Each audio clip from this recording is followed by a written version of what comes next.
What is enterprise? Large-scale industry.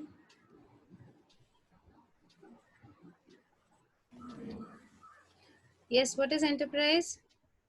See, it is written also here. I told you somebody is required to bring all the three factors of production together. Yes, somebody has to decide what is to be produced. If even if you give a land to the laborer, how will he work on it? Somebody has to tell him that you have to grow this on this land. Yes, and you have to give him the tools to do it. You have to give him the raw material, the seeds, the fertilizers, everything, so that he can cultivate that land. So the one person who does all this is your enterprise or the entrepreneur or organization. Okay, you can, for small scale industries, all three words are one and the same. It is only when it is a large scale industry that there is a difference between enterprise and organization, or entrepreneur and organization. Okay, so it is that person who takes all the risk, and it is that person who will get his profit or his income only after everything is sold in the market. Okay, so he is the risk bearer. He doesn't know whatever he is going to do will give him the expected income or not. Okay, rest all the factors, rent, labor, your capital, they are all hired factor of production. But your enterprise is not a hired factor of production. He is the one who is hiring all of them. Okay, he is the one who is employing all of them. His income is residual. That means he will get his income only after he has paid for all the factor of production, and his distribution has happened, exchange of goods has happened in the market. Then only after he has taken out his savings, after he has paid for the depreciation of his capital, paid all the wages, the rent for the building or whatever land he is using, after that only what is left is his profit. Okay, so he is the risk bearer. Rest all don't have any risk, they have positive income, but he doesn't have. Okay, he might, his income or his reward can be positive, it can be zero, it can be negative also. How it can be negative? He can Ma'am, go because if he goes for a losses, then his income will be there in negative Yes, only. if he takes incurs losses, he has to pay for capital, he has to pay for labor, he has to pay for land, the rent he has to pay. So these are all positive. But it can happen that he is not making anything out of it. In fact, what his cost of production was greater than his returns. Okay, so he goes into a negative income. That is why it is said that his income is residual, and it can be positive, negative, or zero also, right? Hmm. Okay. I have told you the difference yesterday between an entrepreneur and an organization. If it is a Yes. small scale industry, all the functions of decision making, risk bearing, everything is done by the same person. Okay, the entrepreneur only is the risk bearer, he is the only who is taking all the decisions. So this is same, one and same for small scale organization. But for a large scale production, the risk is with the enterprise, the shareholders, whether it is one person or a group of people, the risk is always with the shareholders. But the actual work of management decision making is done by the managers and director, right? So for a large scale industry, entrepreneur and organization are different, but for a small scale industry, they are one and the same thing. Okay. Hmm. Okay, now the difference between labor and enterprise. This is your first question for today. What is the difference between labor and enterprise, or labor and organization, or entrepreneur, whatever you want to write? Okay, on. this is the first question. Difference between labor and enterprise. Okay, now what is the difference? Labor, I have always told you, he will always get fixed wages, his income will always be positive. Okay, it can never be zero, it can never be negative. If he has done the work, he will get a positive income. But entrepreneur, he hopes to get a profit. It is not a necessity that after all this is done, after production distribution is done, he gets a profit. His income can be positive, can be negative, can be zero. Okay. Second is, a laborer is never involved in risk of business. He is given a job and he does that job. Okay. He is not involved in the risk. But entrepreneur bears all the risk. Okay. Third is, a laborer. Muskan, what happened? Muskan? Muskan? Where is Muskan? Yes, ma'am, I'm here. Muskan, what happened? Why are you coming and going again and again? Ma'am, I don't know. There's a problem with the PC. Okay. Right. And then, Okay. So a laborer, he performs all the activities that are allotted to him. Okay.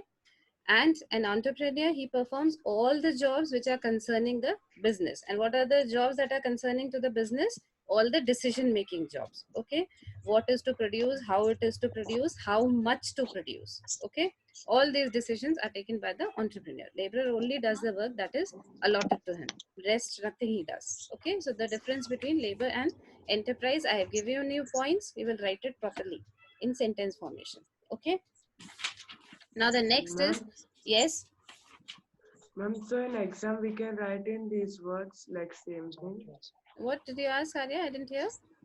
Ma'am, that table you showed the Yes. difference between labor and if we write that thing in the exam, we'll get marks or we have to Not elaborate. like this, just three words. I have not written complete sentences. You have to see that you write complete sentences. Okay. Meet, what happened? Your connection is also a problem. thank you. Until and unless there is a problem with connection, nobody will leave the class and go in between. Okay. Is it clear Ma'am, to can you all? hear me? Yes, I can hear you. Can you hear Yes, ma'am. me? Yes, ma'am. Right. Okay, so now what are the functions of a entrepreneur? We have already done the first one, that is decision making. What to produce, how much to produce, where is the location of the plant going to be, what will be the scale of production, whether it is a small scale or large scale, how much is Ma'am, going. Yes. ma'am, what is the page number? Page number, hold on a second. 25. Yeah, 24, 20, 24, 25. Yes, ma'am. 25. We are on functions of an entrepreneur. Yes, Okay. ma'am. Okay. Yes, So ma'am. all these decisions, they are taken by the entrepreneur. Okay. Second is coordination between the different factors of production and cooperation between them. What work has to be allotted to each factor of production, how much work has to be allotted. All the decisions are also taken by the entrepreneur. Distributive factors, that means the rewards. Rewards in this case would be the wages to the laborers, okay, the rent for the building or the land which he is taking. All that is decided by the entrepreneur. And how does he decide how much reward he has to give? He will decide this on the basis of the contribution that these factors of production do in the production purpose. Okay, whatever the contribution is, on that basis he decides the rewards that will be given to each factor of production. Okay. Then innovative function. What is innovative function?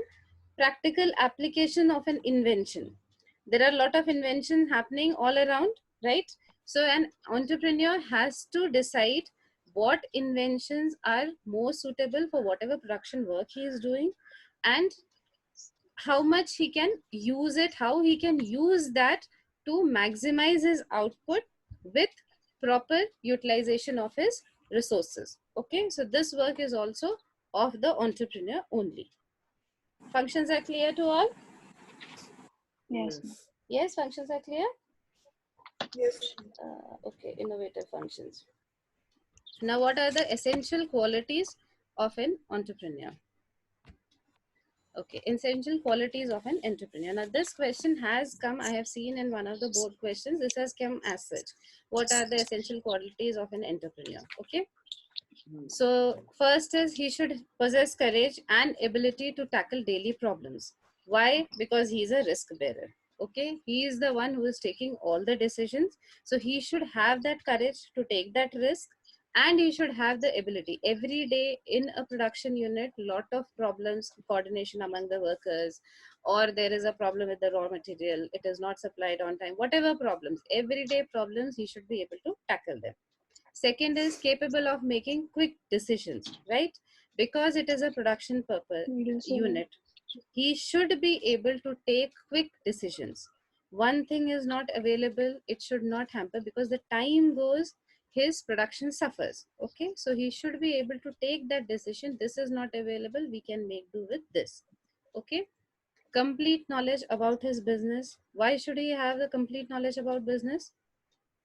Ma'am, because if he does not have a complete knowledge about his business and some snag happens suddenly, then like he will be at a loss to do if he's not having Yes, complete knowledge if about he the doesn't business. have a complete knowledge, one is his decision making suffers. Second, we have already learned about economic problems. What is the economic problem? We have scarce resources for unlimited want, so we need optimum utilization of resources.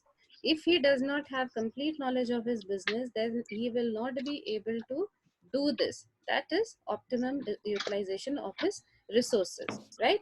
And he won't be able to maximize his profit then is recognize ability of a person for fair distribution in work. This is for the laborers. He should understand what is the particular ability of the worker that he is employed, and he should give work accordingly to him.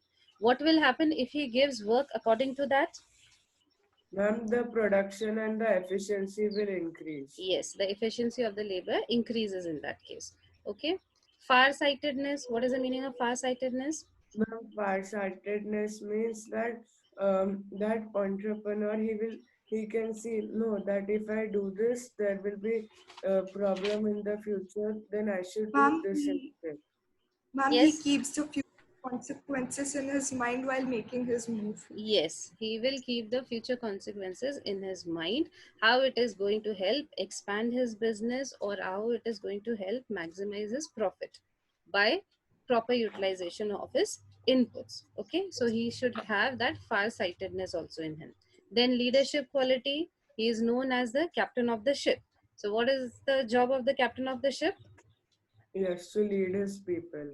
To lead his people, in this case to lead the people so that optimum utilization of resources, maximum efficiency is achieved by all factors of production, and maximum output is achieved. Okay, he should be a good organizer.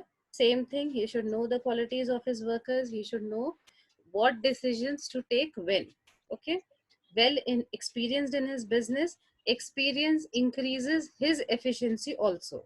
The way it increases the efficiency of labor, right? Experience increases his efficiency also. He will be able to manage his work better if he is well experienced in the field.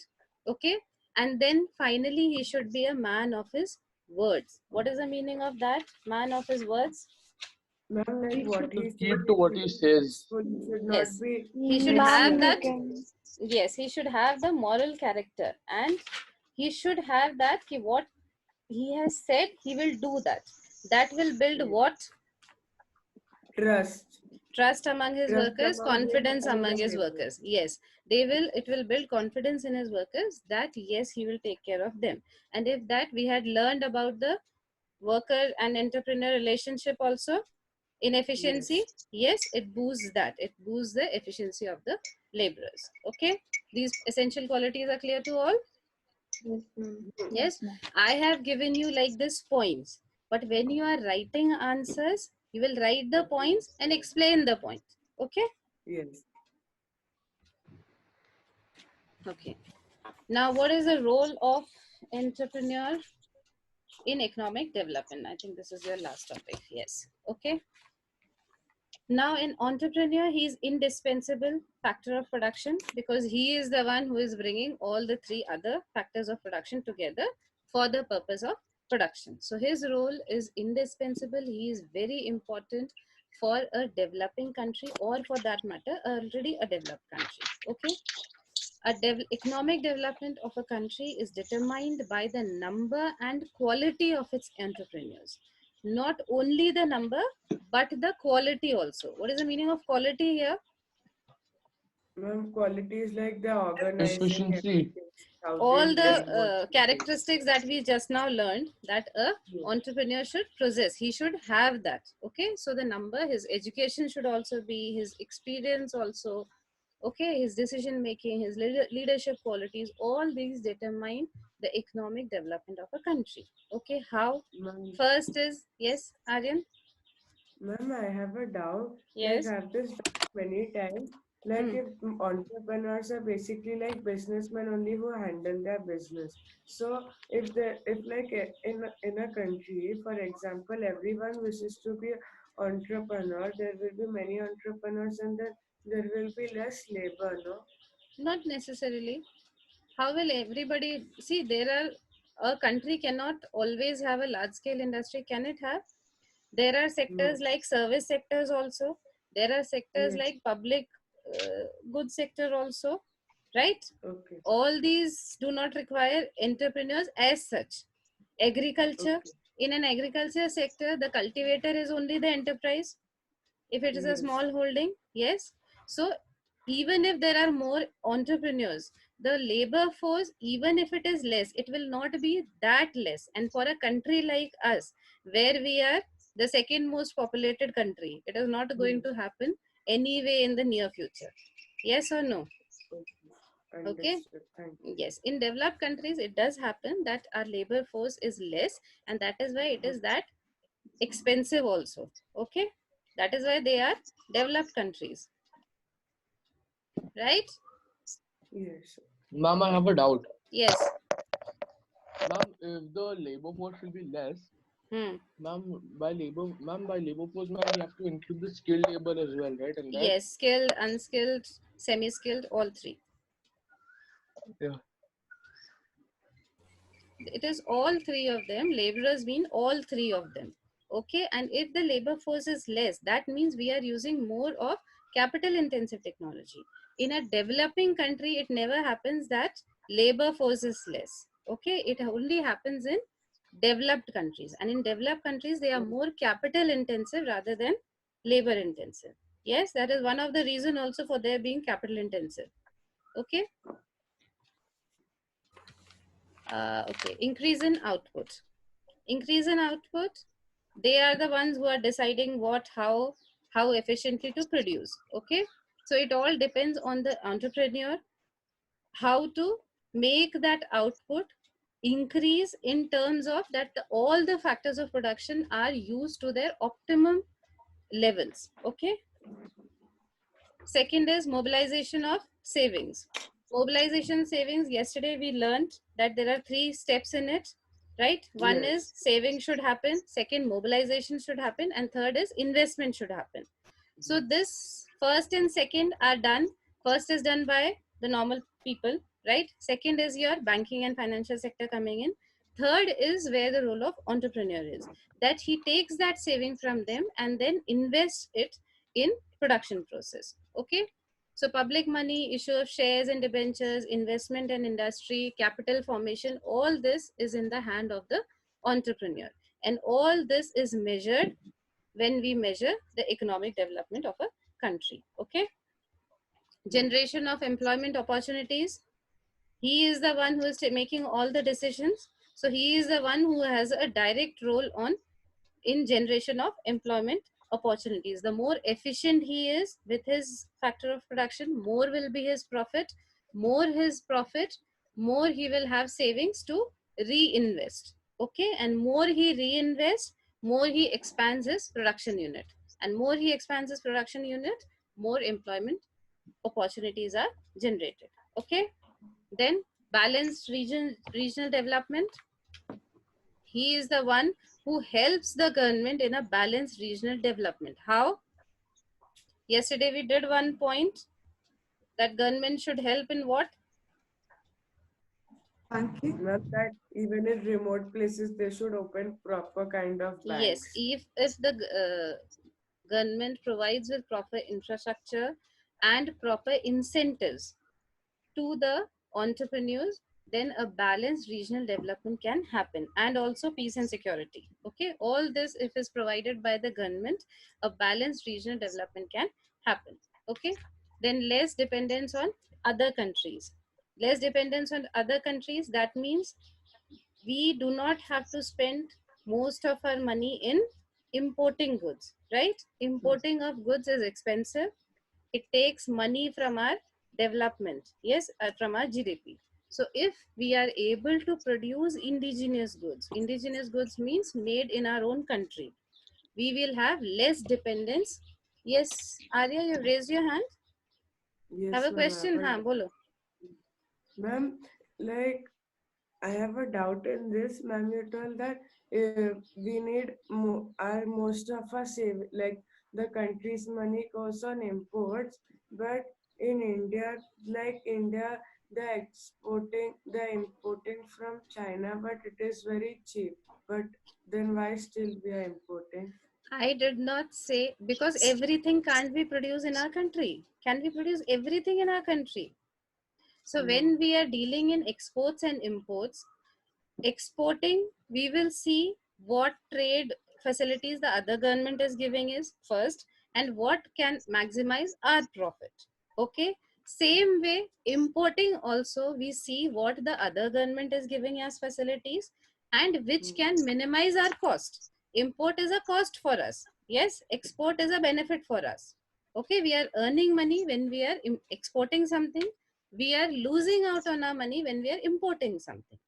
Okay, and importing will always take away money from GDP. So what most government try to do is indigenous production of goods, but all the goods cannot be produced in a country. Okay, we require some goods which we have to import. Now while importing also, we will see from where it can be cheaply imported, and China say import karna is cheaper for us rather than importing it from US or for any other European country. That is why we have more of Chinese goods. Okay, okay, so now this is clear and this finishes your chapter. Any doubt in this? No, ma'am. So your next question, one question I have given you, difference between labor and enterprise. Next question will be,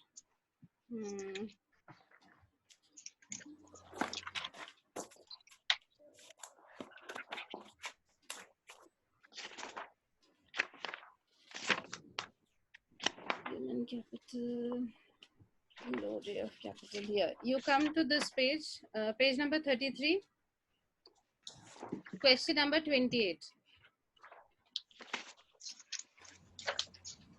Okay, Yes. page number 33, question 28. And maybe I'll give you some MCQs or small questions today in the worksheet, so you can do that also. Okay, so with this we have finished our first chapter. No doubts. If you have doubts tomorrow or day after, whenever we start our class, you will ask me the doubts. Okay, Yes, ma'am. let's start with the next chapter, shall we? Yes. Yes, now tell me, have you, yes, Ma'am, and if the class gets over in 40 minutes, I think you guys start it again. Like sometimes I can teachers do extend, that. yeah, I can extend it. Because you have a class, next class also, you need some break time. I don't extend it. Okay. Okay. And too much of something, you are having 4, 4, 5, 5 classes. Yes or no? Yes. Thank you, ma'am. So, no, I'm going to start the next chapter. Right. So, we'll just summarize. We have learned in this chapter about factors of production. What are the factors of production? Factors of production are also known as the inputs. Okay. And land, labor, capital, and enterprise. These are our factors of production. We have learned in detail about all of them, their characteristics, how they help in building an economy, and what is efficiency of labor, what is productivity of land, what is capital formation, and what is and enterprise. Okay, any doubts, anytime, come back to me. Okay, we'll start with the next chapter. Let's see. Yes, ma'am.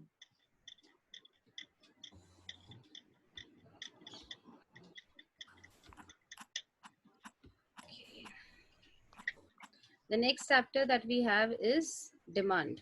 Okay, elementary theory of demand. Now tell me if you have learned something about demand in the previous classes, in the previous year, 9th standard. Have you No, learned ma'am. anything? No. No demand supply learned? Ma'am, but we know like generally what is demand and supply. Like in Generally, you know what layman's is term. demand and supply. Okay. So tell me what is demand. We'll keep hearing demand is increased, demand has lowered, economy is suffering, we need to create more demand. We keep hearing about this? Yes or no? Yes, ma'am. Yes. So tell Ma'am, me what is demand. ma'am, demand is Wants of the the Ma'am, people. demand is the want of the commodities or the accessories. Yes. By the Demand and is a supply And want. Why is this opening again? Demand is a want. Okay. Yes. One of the factor of demand is want. Anything else? ma'am, and demand is always in a number or something like today, for example, 30 packets of chips are in demand, something Okay. like that. Demand. That when we are talking, then yes, it's a desire to acquire something. Okay. It is also one part of demand. When we are talking in economic terms, we are always anyways talking in terms of number, right? Either utility and utility in terms of it monetary value. Okay, so number is always involved in it. Okay, so demand is basically your desire and your want mixed into one. Okay, what is desire? The literal meaning of desire? The wish to acquire something and Yes, the you want to willingness to have work. something. That's your desire, effort. right? Your effort, no, not the effort, your desire, you want to top your boards. That's your desire. Yes. Yes. Want is when you want to, when you are actually putting in efforts to achieve that desire. Okay. Yes. And when we are talking about demand, it is a want wherein you have desired something and you are going to put in the efforts to acquire that thing. Okay. In simple lay terms, this is what demand is. Okay. And when we are talking about economics, I have given you the definition. It is a relationship between the price of a commodity and the quantity of the commodity which a consumer wants to purchase at a specific price, time, and place. Now, please remember, in demand, these three things are very important. The price of the commodity, the time at which he wants it, and the place. Okay.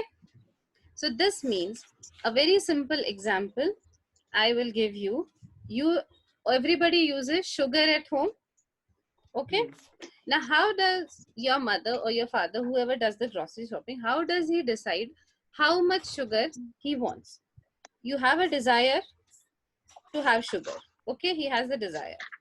You will want because you will put in the effort. Put in the effort in terms of money. You will pay the money to buy that good, that sugar. Okay, now what will decide how much you are going to buy? You will go and check the price of sugar that is prevailing in the market. Yes. Okay, with that price you have to see your budget also, that out of the monthly income of 1000 rupees you have said ki, okay, 50 rupees I am going to spend on sugar. So your purchasing power of sugar is 50 rupees. Okay, let's say the rate of sugar is 20 rupees. So in that 50 rupees you are going to buy how much? 2.5 kgs. Okay. Yes. So your want, your desire, and your readiness to spend on that commodity, all three combine to form the demand of yours.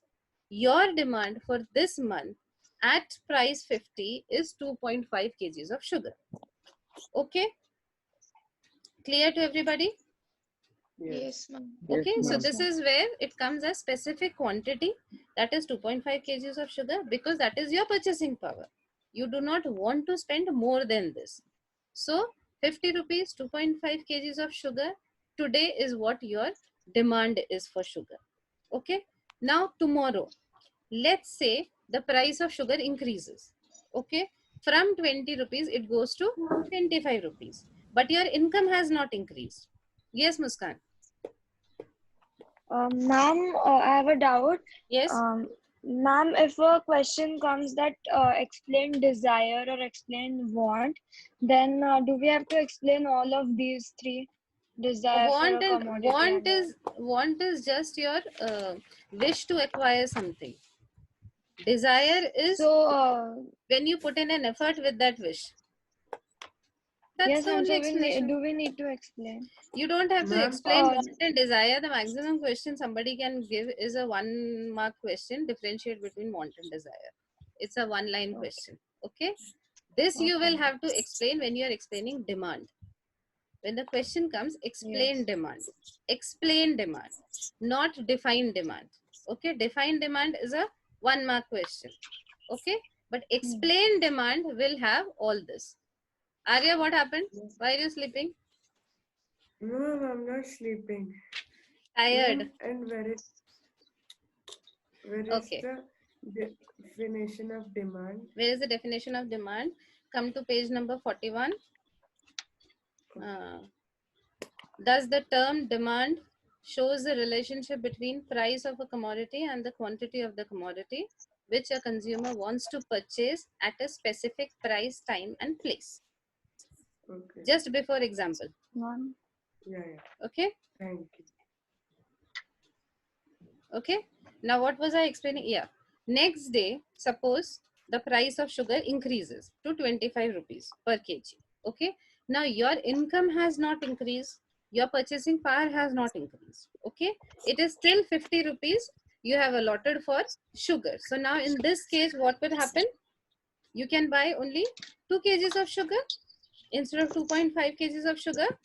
Yes. So, your for tomorrow, that tomorrow when it becomes today, for today your demand for sugar is only 2 rupees, only 2 kgs, because the price of sugar has gone up. Okay, so demand is always seen between the quantity and the price that commodity is commanding at that particular point of time. If in the next month your income increases, your purchasing power increases, okay, at that point of time, instead of 50 rupees, you can allocate 100 rupees in your budget for sugar. Okay, so even if the price of sugar remains the same, because your income has increased, you will buy more quantity of sugar. Have you? So your demand for sugar increases. Okay, so whenever you're talking about demand, it will be between these three: the quantity, the price of that, and at that particular point of time. Okay, so these three: specific quantity, price, and time, whether it is per day or per month or per year, whatever time you have taken, it has to be among these three. And fourth thing that is most important in demand is always placed in a market. Okay, and market need not be what we literally know as market, ki we are going to the market. Market in economics is just a set of points of contact between the buyer and the seller. Okay, it is not required that it has to be a definite geographical area. It is just a set of point where the buyer meets the seller. Okay, clear? Yes, ma'am. So this Yes. meaning Yes, of demand is clear to all? Yes, yes. ma'am. Yes. Now there are types of demand. 5 types of demand: joint, composite, direct, derived, and competitive demand. Okay, we'll take singly each of these demands. First is your joint demand. Joint demand is also known as a complementary demand. It is known as a complementary demand because when you require one good, the other good is also required with that. They complement each other. Okay. The example that I have taken is your pen and ink your pen is useless to you unless it has ink in it, or for that matter, if you are using your gel pens or ball pen, refill in it. Okay, so pen without ink is useless for you. Okay, next example I have taken is car and petrol. Car just standing in your house is useless for you unless you have petrol in it. Okay, Yes. so these are considered as complementary demand or joint demand. The demand of these commodities go together. One is useless without the other. Okay, so both the goods are required to satisfy your want.